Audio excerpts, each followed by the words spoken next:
నిలబడి అబద్ధం చెప్పలేనే నా అద్దం అంటే నువ్వే మరి ఈ నిజం దాచలేనే ఆ అద్దం ముందు నిలబడి అబద్ధం చెప్పలేనే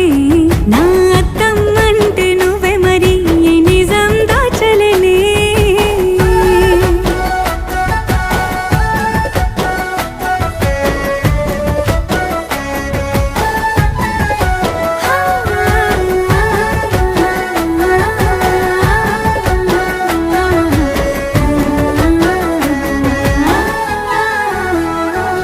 నీకు నచ్చిన సంగీతం ఏంటి నీ చెప్పుల సవ్వడి నువ్వు మెచ్చిన నగలు ఏంటి వంపున ముద్దు తడి నీకిష్టమైన చోటు ఏంటి అది చల్లని